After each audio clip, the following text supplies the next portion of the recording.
Hi, this is Alex from Groovy Entertainment. Today we got another book and record to play for you. Today's book is Barbie Travel Around the World from 1982. So let's get started.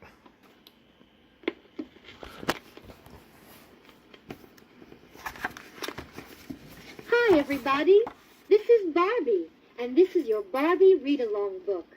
Every time you hear this chime, it means it's time to turn the page in your storybook. Now we are ready to begin our adventure into the land of fun. Open your book, and we will start the story of Barbie Travels Around the World. Remember, when you hear the chime, turn the page. I'm glad you can join me on my trip around the world. Of course, you know it would be impossible to really travel all around the world in such a short time. So I've chosen to talk about some fascinating countries that you may want to visit someday. We will learn a little bit about each of these lands and about the interesting people who live there. But before we begin, let's talk about the world itself. Our world is the planet Earth. It is the third planet from the sun, and as far as we know, it is the only planet in our solar system that can support life. When viewed from space, the Earth looks like a blue ball. That's because more than 2/3 of the Earth's surface is covered with water. The dry land of the Earth is divided into many different countries. Although some countries are crowded with people, most of the world has less than 10 people per square mile. Where people live depends largely on the availability of the things they need to survive. In ancient times, men and women often needed to travel to supply themselves with food, water, and shelter. These travelers were called nomads. Although some of the world's people are still nomadic, the development of farming and trade made it possible for men and women to begin to settle down in one place. It was then that cities and countries began to form. Let's start our trip around the world in one of the oldest of all lands, Israel. Although it only became a nation in 1948, Israel has a great history that dates back to Bible times. Israel is a small but modern country, not much larger than the state of Massachusetts. The weather is usually hot and dry, so the people of Israel must use their water carefully. The capital of Israel is Jerusalem, a holy city to millions of Jews, Christians, and Muslims. The next country we will visit will be India. India is a land of great contrasts, golden temples, and poor villages.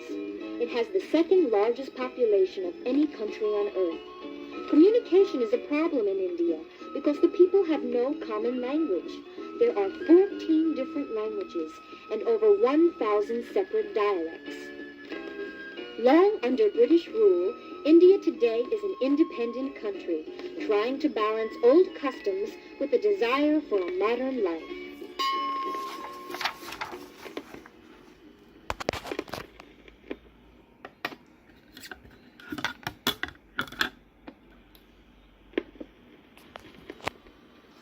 On we go to Japan. Japan is a small but prosperous country with a history of overcoming great problems successfully. Unlike most of Asia, Japan is a modern country with a highly developed industrial economy. With the help of the United States, Japan has rebuilt itself since the end of the Second World War and is now a model of a working democracy. But the Japanese people still retain their customs and culture too. Japanese painters and musicians create some of the most beautiful art in the world. Our next stop is Italy. Located on the northern shore of the Mediterranean Sea, Italy is another old and fascinating country. Most of the land is rugged and mountainous. Italy stretches almost 1,000 miles from the Alps of Switzerland to the tip of Sicily, an island at the end of the Italian peninsula, which is only a short distance from North Africa. Italians are proud of their heritage. Many great musicians and painters were born in Italy, including Michelangelo, Da Vinci, Verdi, and Puccini. From Italy, it's just a short stop to France, the second largest country in Europe.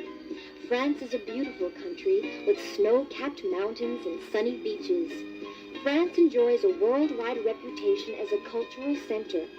Its museums house some of the world's most famous works of art. And of course, there's the food. French chefs are considered by many to be the finest in the world. No trip to France would be complete without a trip to Paris and a visit to the Eiffel Tower.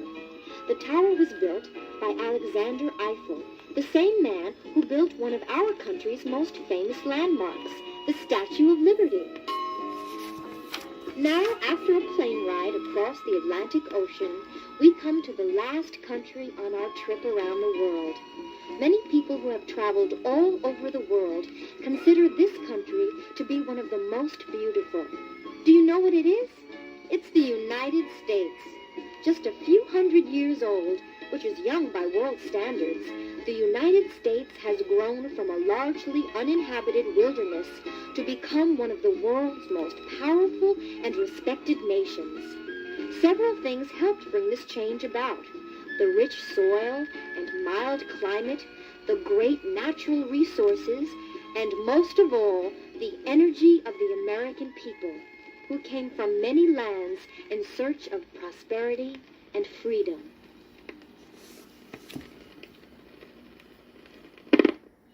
So that was Barbie Traveled Around the World from 1982. So please like, subscribe, share, and comment, and have a groovy day. And our next book will be